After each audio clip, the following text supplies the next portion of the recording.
여러분 안녕하십니까? 뉴스투데이 강원입니다. 일제강점기 잔재를 청산하기 위해 친일파 제사는 국가로 귀속되고 있는데요. 최근 시민단체들이 친일파 민영휘의 춘천 땅을 지목해 환수를 촉구하고 나섰습니다. 이런 친일 재산이 어디에 또 얼마나 더 있는지 정부 차원에서 파악되지 않고 있습니다. 이송미 기자가 취재했습니다. 춘천 산 중턱에 자리 잡은 묘지입니다. 한눈에 봐도 웅장한 봉분, 입구부터 비석까지 가지런히 정돈돼 있습니다. 친일파 민영휘의 묘지입니다. 조선 후기 관료로 활동했던 민영휘는 한일 병합에 기여한 공로로 귀족 자귀인 자작을 수여받았습니다. 지난 2005년 친일재산 귀속법이 제정된 지 20년 만에 친일 재산을 찾던 시민단체들이 최근 민영휘의 춘천 땅을 발견했습니다. 네, 이 묘지가 있는 산이 민영휘의 소유로 추정되는데요. 규모만 19만 6천 제곱미터가 넘습니다. 축구장 30개를 합친 규모입니다. 현재 이 산의 소유주는 민영휘의 후손 10여 명, 공시지가는 33억 원이 넘는데 실거래 가격은 이보다 높을 것으로 추정됩니다.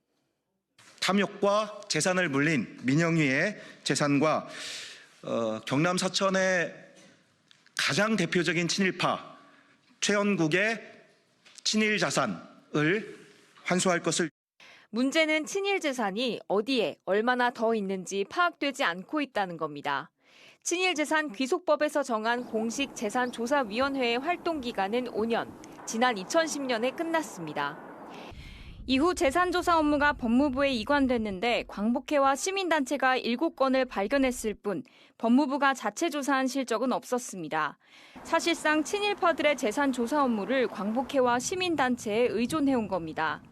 친일 후손들이 그 친일 조상들한테 물려받은 재산에 대한 매각과 명의 변경을 통해서 재산을 숨기는 거를 막을 수 없다는 겁니다. 아직 많이 남아 있거든요. 10년 넘게 활동을 멈춘 친일 재산 조사. 최근 국회에서는 조사위원회의 활동을 부활시키는 특별법이 다시 추진되고 있습니다. MBC 뉴스 이송미입니다. 지난해까지만 해도 강등을 걱정하며 승강 플레이오프를 통해 간신히 K리그1에 잔류한 강원FC가 올 시즌에는 극적으로 리그 준우승을 차지했습니다. 새로운 역사가 쓰여진 날 강원도민들은 밤이 어두워질 때까지 기쁨의 순간을 만끽했는데요.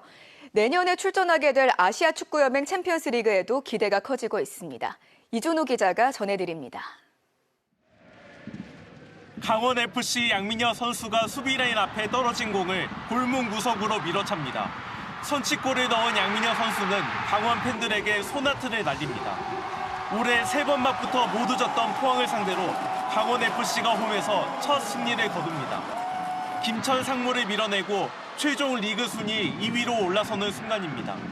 올해 거둔 리그 성적은 지난 2008년 구단 창단 이후 가장 높은 순위입니다. 첫 준우승을 거두자 팬과 선수단은 밤이 캄캄해질 때까지 기쁨을 만끽합니다. 팬들은 양민혁과 한분기 선수에게 각각 팬이 뽑은 MVP와 기량 발전상을 선물합니다. 제 인생에 있어서 절대 잊지 못할 해가 될 것 같고 모두에게 감사하다는 말씀 전하고 싶습니다. 이번 리그 준우승으로 내년에 강원FC는 아시아 축구연맹 챔피언스 리그에도 진출합니다.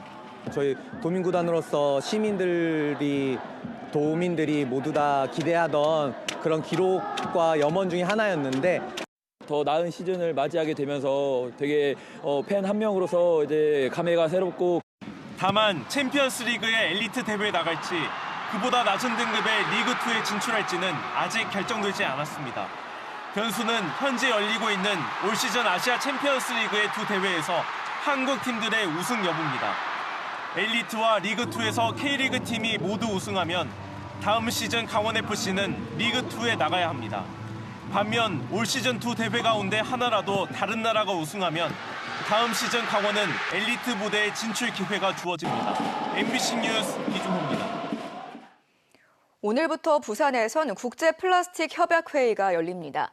역사상 최초로 플라스틱 감축을 위한 국제 협약이 부산에서 만들어질 수 있을지 모두의 이목이 쏠리고 있습니다. 부산 MBC 유태경 기자입니다.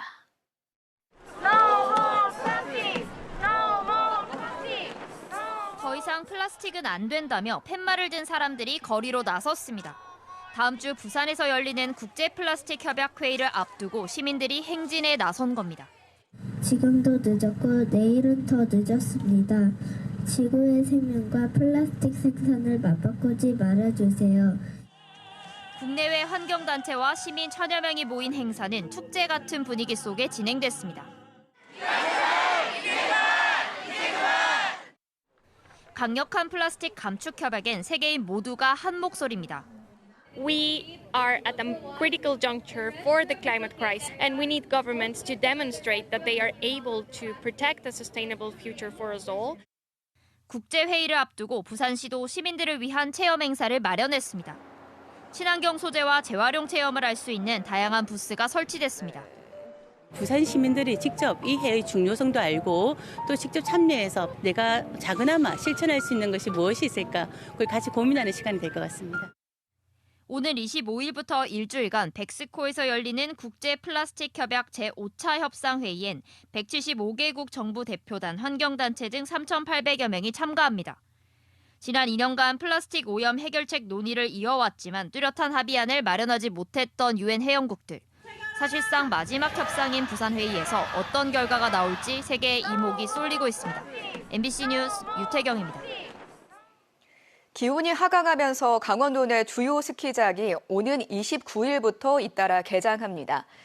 애초 22일에 개장하려던 평청 용평 스키장과 휘닉스 스노우파크는 따뜻한 날씨 탓에 일주일가량 개장이 연기돼 29일부터 스키장을 오픈합니다. 홍천 비발디파크도 12월 1일 개장일을 잠정 연기했고 정선 강원랜드 하이원 스키장은 12월 6일부터 스키장 운영에 들어갑니다. 횡성 웰리힐리 스노우파크 스키장은 아직 개장일을 정하지 못해 다음 주쯤 인터넷 홈페이지에 공지할 예정입니다. 인제군의 대표 겨울축제인 빙어축제가 올해에 이어 내년에도 무산 위기에 처했습니다. 내년 1월 개막 예정인 빙어축제는 소양강댐 수위가 183m 이하로 유지돼야 축제 기반 시설과 빙판 조성 등이 가능한데 현재 수위가 만수위 193.5m에 근접한 190m에 달하고 있습니다. 인제군과 인제군 문화재단은 한국수자원공사와 한강유역본부, 환경부 등 관계기관과 소통하고 있지만 홍수와 가뭄 등 이상기후 대비를 위해 방류량 증가가 어려운 상황이라고 밝혔습니다. 자동차세와 과태료 상습 체납 차량에 대한 권역별 시군합동 번호판 영치 활동이 실시됩니다. 원주시와 횡성군, 평창군 3개 시군은 오늘 평창을 시작으로 내일은 원주, 모레는 횡성에서 모여 2번 이상 자동차세를 체납하거나 차량 관련 과태료 체납액이 30만 원을 넘는 차량을 단속해서 현장에서 번호판을 뗀다는 계획입니다.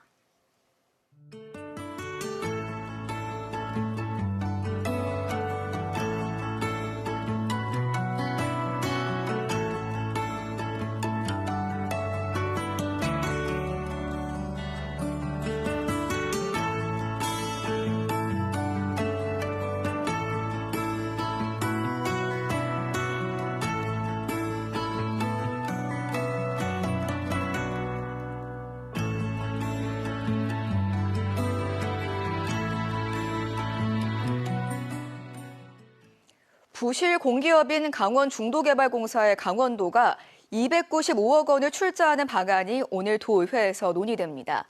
강원도는 레고랜드 주변 하중도 개발을 추진하는 강원중도개발공사의 자금 유동성 위기를 막겠다며 295억 원을 공사에 지원하는 출자 동의안을 도의회에 제출했습니다.